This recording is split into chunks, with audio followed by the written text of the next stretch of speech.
Okie doke, guys. Okay, so why is it that we often don't do the things that we know we should do, such as asking for a raise, pulling the trigger, expressing our true feelings, developing our business further? The reason is simple. Doing something different represents like that departure from the known, from the familiar. We really do journey into the unknown, and it can frighten the living life out of us. When we do something new, it may turn out to be the wrong choice. On the surface level, what really holds us back is the fear of failure, but in reality is that fear of failure, it's such a motherhood statement, it often isn't quite it, but I'll give you more on that later. You can greatly minimize the impact of fear upon yourself and your future by understanding more about the emotion of fear and why it's so prevalent.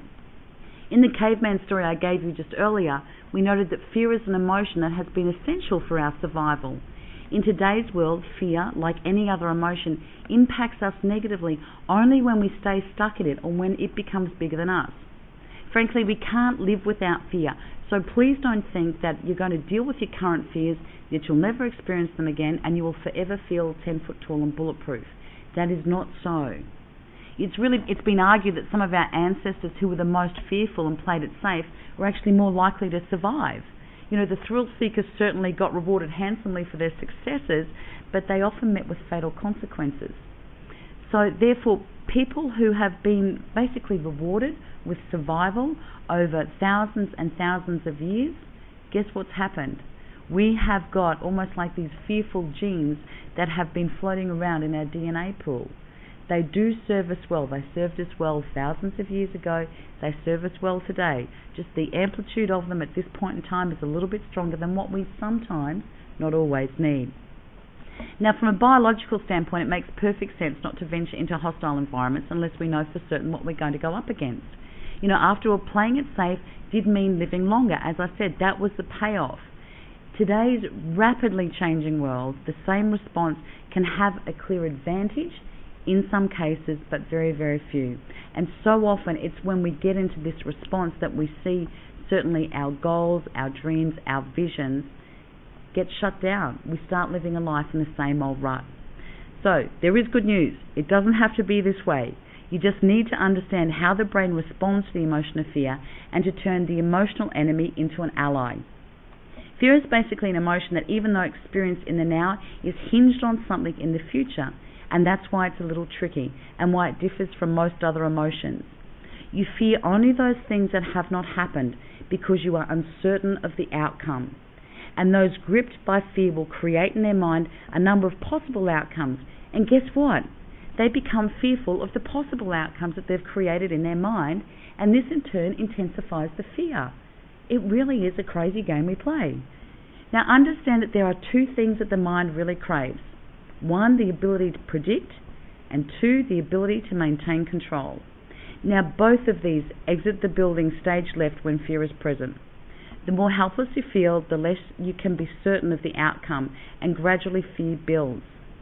Threat detectors rule on the brain, and for good reason, as failing to respond to danger can be fatal. Now I know it all sounds as though that we are totally effective fear, and it's in our genes and it's in how our brains are wired. It's not necessarily so, and this is why it's so important that you get an understanding of how it works in relation to the actual mechanics of the emotion of fear. Now, given a choice, we allow fear to keep us rooted in what's familiar. The more familiar something is, the better you can predict what will happen next. And the better you can predict, the less fear you will have, and the more comfortable you will feel. Not fear. Okay?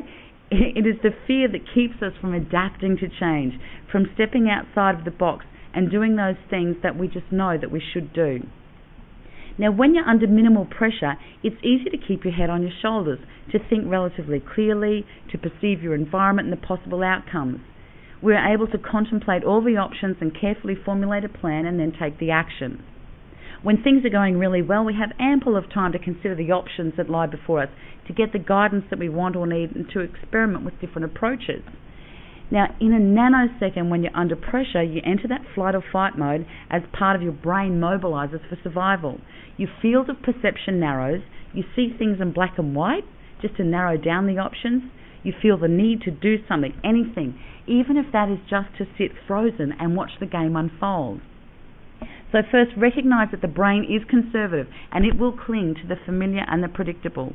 But progress towards a worthwhile goal is something that the mind strives towards also. And we need to take these gradual little step-by-step progresses along the way, not huge, great quantum leaps.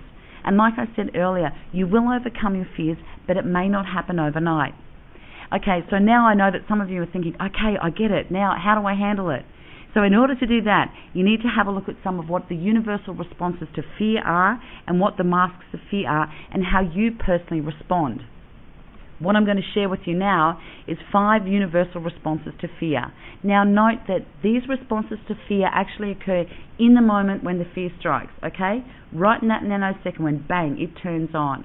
So as I go through these, just identify which way, more often than not, you typically respond. Okay, so the first way is shock. You can't think, you can't act, you go into meltdown.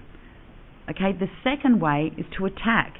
You go into that attack mode in an attempt to overwhelm whatever you believe is to be causing you the fear.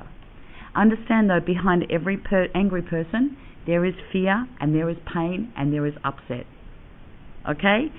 Thirdly, you might flee or run away. You just can't bear to sit with whatever's going on. You can't look at the screen. You can't check your portfolio value. You don't want to look at your investment account. You can't pick up the phone and make that call. You might veer off and go and make a cup of tea, watch TV, take alcohol, anything basically to distract your attention. Fourthly, there's procrastination, and this is a baby that so many people suffer from. You become immobilized and you put off doing what you know you should do. You make the unimportant things important. You just put things off, and the pain builds. Or there's disassociation, which is basically pretending that it isn't happening or did not happen. Everything is fine. Others can often feed our disassociation when we share our fear with them, and this is something that has often happened to us as children. It's like when you're a kid and you say, I'm scared, I think there's somebody under the bed, or whatever it might be, and so often we are met with the reply of, guess what? Don't be silly. Okay? That really does create that aspect of that disassociation. It does feed it. So just be able to honour yourself and take enough time to be able to identify how typically you respond. By doing so, you'll be able to catch yourself early and get into the action of handling the fear rather than being the effect of it. When we experience the fear, we are energetically dispersed and we are out of control. We're basically butted across the universe, so it seems, and that's why it's so difficult to stay focused on our goals, our dreams and our visions, and to do what it is that we both want and need to do. Now I want to step in and share with you some of the masks of fear. Now some of those universal responses of fear that I just shared with you can also become our masks of fear. Now the distinction here is that the response to fear is demonstrated only in the moment when the fear initially turns on. If you can stop and catch your response, and you're going to put yourself in good stead, you'll be in your driver's seat, you'll have that ability to observe yourself and your response. You are separate from the possible event, and at that point you have a choice on what you will do or not do. Okay? Now if you don't manage to catch and deal with the initial response to fear, what will happen is that you will typically create some identity in order to mask the fear. Now, a mask of fear becomes part of your persona when you experience ongoing fear and don't handle it.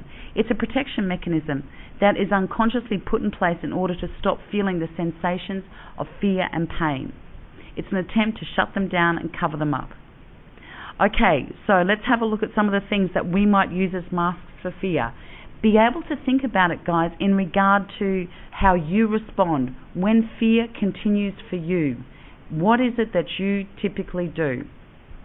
Okay, so firstly, we've got what I call the fighter. Now, this guy's a great justifier. He's thinking along the lines of, I'll overwhelm anyone or anything that gets in my way. I'll make it or them wrong for trying to control me. He just fights against everything. Then we've got the perfectionist. And I know none of you have probably ever been there either. And I am joking. Okay, it's that desperate need to be in control. If we can just really be honest and say at times, yeah man, I really do want to be in control. I am a perfectionist. It makes it so much easier to deal with.